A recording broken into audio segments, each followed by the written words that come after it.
Guilders 2 came out almost 13 years ago, and in those years the game has changed a lot. So if you've taken a long break from the game and you're coming back now, you might have some questions. Why is that guy level 400? What are all those new places on the map? Warriors can heal now? Yeah, also, I have a cat mount and he can double jump. Over the years, there have been a lot of additions to the game. There have been 5 different expansions, 5 seasons of living world patches, and also a lot of general game improvements. It can be very overwhelming if you haven't played the game in a while. Hey, where did my town clothes go? Yeah, those are gone. Fortunately for you, I have been on a personal quest to answer all common Guilders 2 questions. And today we're taking a look at how the game has changed. It doesn't matter when you last played. At the end of this video, you will be all down with the kids. And nobody will be able to call you a Guilders 2 boomer anymore. Let's get started. One of the biggest complaints back in 2012 was that there wasn't too much endgame. There were only a couple of high-level maps, and the only real instance endgame we had was a couple of dungeons. That is, of course, also no longer the case. After 12 years of updates, the world is huge, with loads of maps, loads of open world bosses and meta events, and there's also a lot of instance endgame. The new type of 5-man content is called fractal dungeons. These are short 5-man instances, and they get more difficult as you climb up the tiers. The developers have been adding new fractals for years now, so if it's been a couple years since you last played, expect lots of new ones. There are also now 8 full raids, which are all still actively being run, and there's also strike missions, which are basically standalone raid bosses. The balance in PvE has also gotten a lot better. Remember 2012 condition builds? Yeah, me neither. So back in 2012, pretty much everybody only ran berserker stats. Back then, the best strategy was usually to kill the enemy before it could kill you. Healers just weren't really worth it, and condition damage was terrible. In 2012, a lot of things in the game were just immune to conditions. Gonna destroy that weapon rack with your Condi build? Well, good luck, because it's immune to Condi. Oh, you're fighting Tequaddle with like 50 people?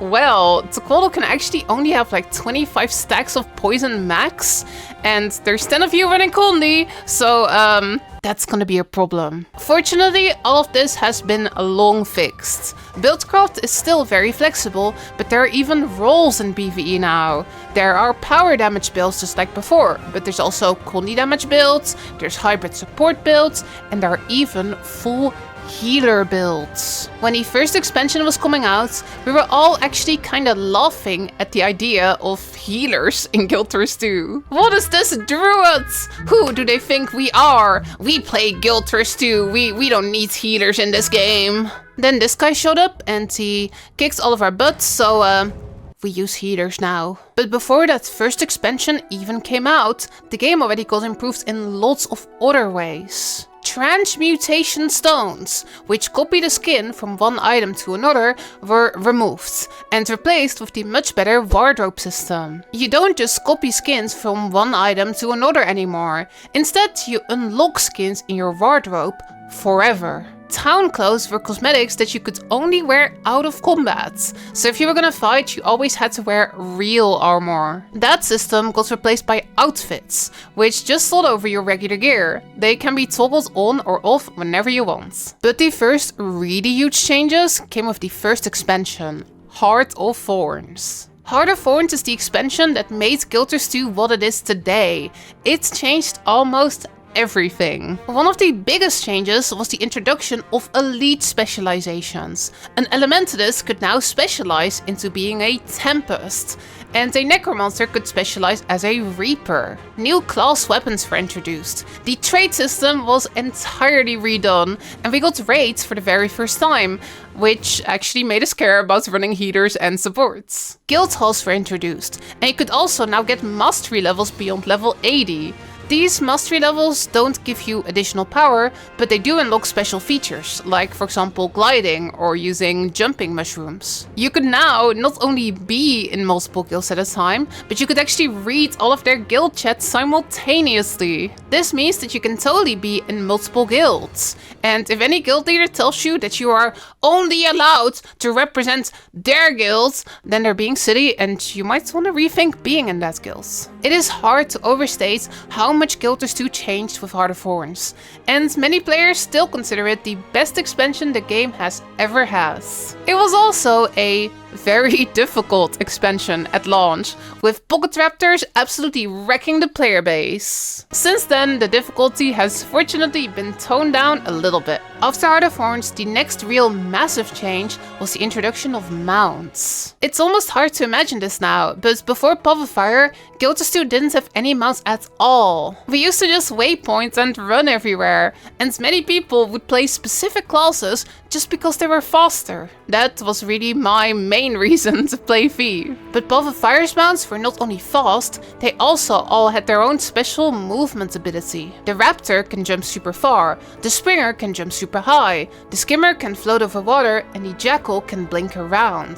The big surprise though was that there was also a secret hidden flying mount, the Griffin. The Griffin doesn't have full free infinite flying, but if you have some height, you can turn it into speed and zoom around the map. This mount is amazing, and in retrospect, it might have been a mistake to keep it a secret. A couple years later, WoW Dragonflight sold a couple million copies by heavily marketing its own Griffin-inspired mounts. They got maybe just a tiny bit inspired.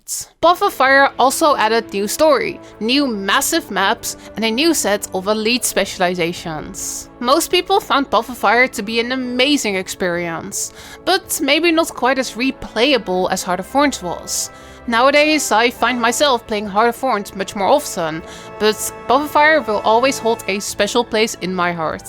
Just look at how cute that bunny is. There was quite a long time between PoF Fire and the next expansion, but that doesn't mean that there weren't any updates in this time. Highlights included more mounts. The Roller Beetle is like a motorcycle and it's super fun to use. And the Sky Skill is a flying mount that's less fast than the Griffin, but much more precise and much easier to control. If the Griffin is a jet plane, then the Sky Skill is a helicopter. The Sky Skill was actually a ton of work to unlock, which a lot of players didn't like. Later in this video, we will talk about a later expansion that made getting the Sky Skill a lot easier. In this time period, we also finally got build templates, which easily let you swap builds on the fly.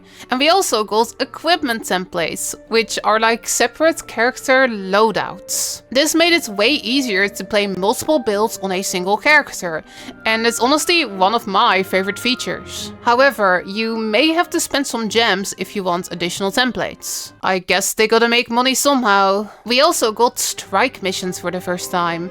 I already briefly mentioned these. They're basically standalone raid bosses. Usually they are a little bit easier than the raids, but later strike missions also have challenge modes, and those are truly challenging. Another massive change in this time period was the introduction of the legendary armory. Legendary gear has always been the long-term goal for players to work towards, but with the armory it's got a big upgrade.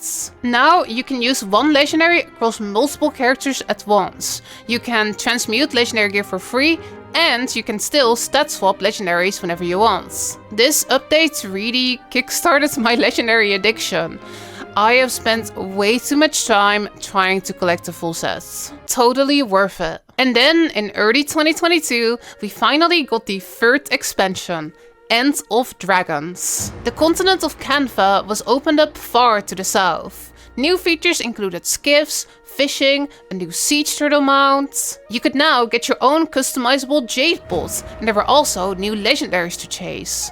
There were once again 9 new elite specializations, and also some of the best open world meta events the game has ever seen. End of Dragons didn't revamp the game quite as much as Heart of Thorns or PoF Fire did, but it did have a lot of solid content, and also during this time the devs really started investing in improving the core game. We finally got map queue. If you're trying to get into a full map that your friends are in, you no longer just need to spam click join over and over. Instead, you can just get into the queue. The game was also finally upgraded to DirectX 11, which means that that we finally got rid of those annoying micro stutters. Living World Season 1, the original story patches from back in 2013, were remastered and finally made playable again after being missing for almost a decade. For a long time, you basically couldn't replay the whole story, but you finally can do that. The armor repair system was removed and replaced with a reinforced buff that you can get from repair anvils. The game got improved a lot, but then ArenaNet announced the biggest change yet. A new content release model. Instead of releasing a new expansion every 2 to 4 years, with Living World patches in between, we would now get an expansion every single year. These expansions would be a bit smaller, but they would also be cheaper and they would release much faster. Living World was not coming back, and instead each expansion would get its own included content patches. Personally, I think that's much nicer than having to buy them separately. So, barely a year after End of Dragons, we were already off to the next expansion, Secrets of the Obscure. Nobody expected an expansion to come out this soon after End of Dragons, but here it was. Secrets of the Obscure introduced a new method to get the Sky Scale, which is much faster than the old Living Worlds unlock path. A lot of players really appreciated this, because before it was very grindy to get the Sky Scale. We also got a new rift hunting activity around the worlds. Passives were removed from armor runes and instead put into a new relic equip instead. It was also the first expansion where we didn't get a new set of elite specializations. The player base was kinda sad about that, but we did get some other goodies. Previously, each elite specialization had a special exclusive weapon tied to it, but now that restriction was lifted. This means that you can now, for example, use the Tempest Warhorn weapon on the Weaver specialization. Besides that, the patches for this expansion also introduced a full new set of weapons. My favorite of these is that Warrior got Staff, which finally made Heal Warrior a reality. Pretty much every class can be a healer now. And then, almost exactly a year after Secrets of the Obscure, we got the next expansion, Janfair Vaults. This expansion was, in my opinion, more exciting than Secrets of the Obscure, with one really big standout feature being homesteads. After 12 years, GW2 finally got proper player housing. From the launch of the game, we have always had our own home instance, but you could never really customize that place very much. With the new homesteads, you can actually place furniture freely, and the tools for this are really good. You can decorate your house, create your own jumping puzzle, or even create entirely new buildings. I have had such a blast visiting people's homesteads on my stream. This is definitely one of my favorite additions to the game ever. Janfair Vaults once again added a new set of weapons. This time every class got their own land spear weapon, and the expansion also added a new mount. Sort of. The Warclaw technically already existed as the mount for Worlds vs. Worlds, but there was never really much of a reason to use it in PvE. Janfair Vaults entirely revamped the PvE Warclaw, with masteries that let you double jump, throw spears, CC enemies with chains. It is honestly probably my favorite mount now.